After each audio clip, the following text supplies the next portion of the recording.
Bienvenue dans ce 4e épisode de la jeunesse de The Repair Academy. Et aujourd'hui, on va répondre à une question importante, c'est pourquoi j'ai commencé la micro-soudure. Pour contextualiser, à l'époque, j'ai 20 ans, j'ai Fun Repair Toulouse immatriculé à la Pérouse Fossat, pas mal de clients à Montauban où je finis mes études de prépa, prépa aux grandes écoles pour passer les concours des écoles d'ingénieurs. Et à force de réparer des téléphones, quand même, on est tous arrivés au stade où puis on a changé batterie, connecteur de charge, écran, tout, et puis le téléphone, il se passe rien en fait, hein. Juste on branche, il se passe strictement rien. On se dit tiens, c'est quand même bizarre, il reste un élément qu'on n'a pas changé, c'est la carte électronique, et effectivement, l'écran, la batterie et tout marche sur un autre téléphone, donc en fait, avec une autre carte mère. Bon, on réfléchit 2 secondes, il y a un problème avec la carte mère, ce qui n'est pas très compliqué à comprendre quand même. Mais on se dit, mais comment je répare ça? Bon, je commence à contacter des gens, etc. Ouais, comment on fait? Bon, les tarifs étaient assez élevés. Les gens, ils voulaient pas trop dire, ouais, non, on fait ça, ça s'appelle de la micro-soudure, on fait ça avec fer à souder, air chaud. Non, c'est compliqué, je peux pas vous expliquer. Bon, soit, secret professionnel, pas de souci. Qu'est-ce qui décide qu'un jour, je décide de faire le grand pas et faire moi-même de la micro-soudure? Je me suis fait arnaquer, tout simplement. J'avais un iPhone 6 Plus à un client. Les iPhone 6 Plus à l'époque, ils avaient un châssis en métal, en aluminium, qui se tordait un peu. L'aluminium n'était pas top, donc il se tordait un peu. Et à force de flexion dans la carte mère, il y avait une des puces qui du coup se détachait un peu de la carte mère. Donc la puce tactile, et on avait donc le tactile du téléphone qui ne marchait plus, même si on remplaçait l'écran. Et d'ailleurs sur certains, on avait des petites bandes grises en haut, hein. Certains reconnaîtront peut-être ce symptôme-là. Donc un client m'amène ça, c'est un des collègues de ma mère au bureau. Je dis bon bah j'ai changé l'écran, c'est pas l'écran, c'est la carte mère. Donc il faut faire réparer la carte mère. Attention, ça coûte assez cher. Je vais demander des devis à droite à gauche et puis je vous en dis plus dans la semaine prochaine. J'appelle quelqu'un à côté de chez moi qui j'avais entendu dire c'est quand même du très bon travail. Puis il m'a dit je crois que c'était 160 ou 180 €. J'étais là, le téléphone. Il en vaut 250 € sur le bon coin, quoi. Donc ça va être compliqué si moi je dois faire de la marge. Et en plus j'ai remplacé l'écran parce que l'écran était fissuré. Ah bon, je peux pas faire de marge, donc on peut négocier le prix un peu de pro à pro. Bon, négocie pas, tant pis. Son savoir-faire est très spécial. Je dis bon, ok, je comprends. Je trouve une autre boutique dans le centre-ville de Toulouse qui me propose 90 €. Je dis l'aubaine, j'y vais. À fond, hop, je donne le téléphone, machin, le bon de reçu. Ouais, ce sera fait dans la semaine.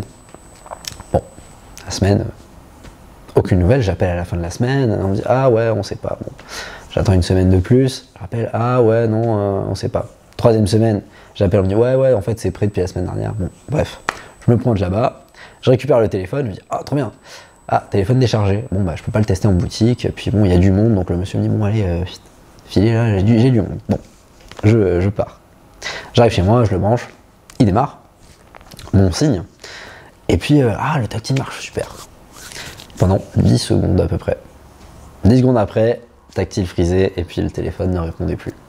J'appelle, on me dit ah ouais, non, je sais pas, vous avez fait un truc, machin. Bon, je dis bon, est-ce qu'on peut le prendre en garantie? Ah mais non, mais les micro-soudures, c'est pas garanti. Je dis, bon, du coup, je peux pas me faire rembourser. Non, on peut pas vous faire rembourser. Je dis ah bon, 90 €, disparu. Le collègue de ma mère commence à s'impatienter, son téléphone pro, il y a des données importantes dessus. Il me dit bon, qu'est-ce qu'on fait? Je dis bon bah tant pis, je vais débourser 180 à côté, perdre de l'argent, mais bon, moi j'aurais sauvé les données du monsieur. Beaucoup de pression un peu à l'époque, on sait pas trop comment faire.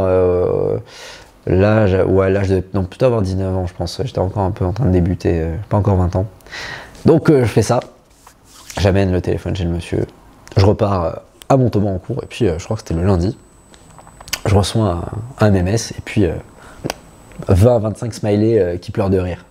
Qu'est-ce que c'est? La fin du cours, hop, je prends le truc, je regarde, il y avait une photo, donc il y avait le châssis, la carte mère était démontée, et puis il y avait un bout de plastique qui faisait quelques millimètres d'épaisseur, au niveau de la puce tactile, avec du double face, qui du coup faisait pression sur cette fameuse puce tactile, parce qu'après quand on met les vis, s'il y a quelque chose entre deux plaques, bah, ça fait pression dessus. Donc la micro-soudure à 90 € s'est avérée être un bout de plastique avec du double face. Quand j'ai vu ça, forcément j'envoie la photo à la boutique de Toulouse, je leur dis oui, clairement c'est une arnaque, remboursez-moi. Ils veulent rien savoir, ils font les morts, bon. J'ai clairement perdu Beaucoup d'argent ce jour-là. Et surtout, c'était le sentiment d'avoir été très très fortement arnaqué. Donc ça m'a pas plu.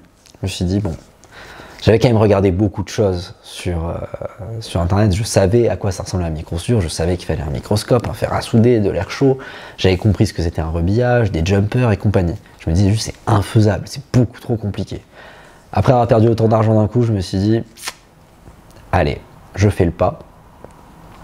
En même temps, il y a, je sais pas si vous connaissez Strange Parts, qui a sorti une vidéo, c'est lui qui avait fait un port jack dans l'iPhone 7 à l'époque.